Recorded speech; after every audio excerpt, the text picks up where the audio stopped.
नमस्कार, मैं खुशी और आप देख रहे हैं हिंद सागर। आइए नजर डालते हैं आज की बड़ी खबर पर।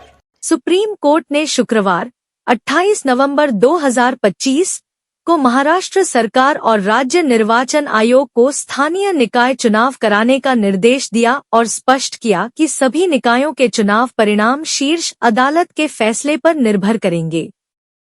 इन स्थानीय निकायों में ऐसे निकाय भी शामिल हैं जहां आरक्षण की 50% की सीमा को पार किया गया है। मुख्य न्यायाधीश सूर्यकांत और जस्टिस जॉयमाल्या बागची की बेंच ने यह भी कहा कि स्थानीय निकायों में अन्य पिछड़ा वर्ग ओबीसी आरक्षण से संबंधित 27 याचिकाओं पर 21 जनवरी 2026 को 3 न्यायाधीशों की पीठ द्वारा अंतिम सुनवाई की जाएगी।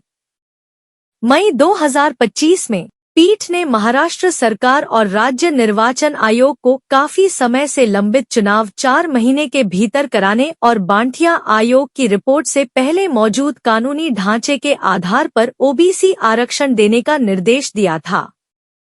शुरुआत में राज्य निर्वाचन आयोग सेक की ओर से कोर्ट में पेश हुए वरिष्ठ अधिवक्ता बलबीर सिंह ने कहा कि आरक्षण की 50% की सीमा का उल्लंघन केवल 40 नगर परिषदों और 17 नगर पंचायतों में किया गया है।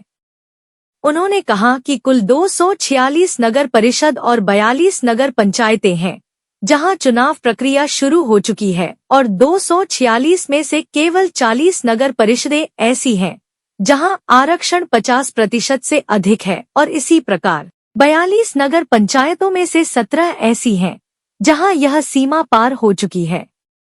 इस बयान को ध्यान में रखते हुए पीठ ने कहा कि राज्य निर्वाचन आयोग चुनाव करा सकता है, लेकिन परिणाम मामले के अंतिम फैसले पर निर्भर होंगे।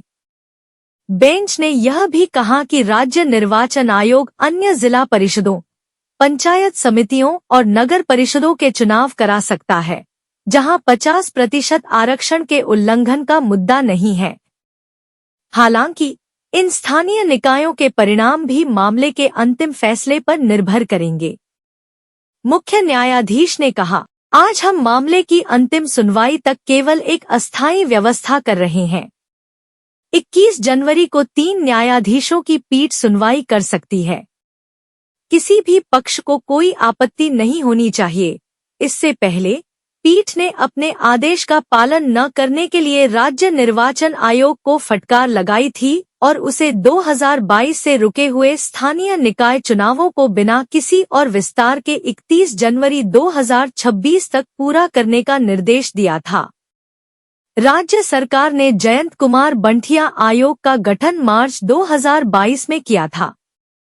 आयोग ने जुलाई 2022 में अपनी रिपोर्ट सौंपी थी। अब तक के लिए बस इतना ही, फिर होगी आपसे मुलाकात ऐसी एक और बड़ी खबर के साथ। तब तक के लिए नमस्कार और देखते रहिए हिंद सागर। ऐसे ही लेटेस्ट अपडेट्स के लिए हमारे चैनल को सब्सक्राइब करें और तुरंत नोटिफिकेशन पाने के लिए बेल आइकन प्रेस करना ना भूलें। और यदि आप हमें फेसबुक के माध्यम से देख रहे हैं तो हमारे चैनल को फॉलो जरूर करें।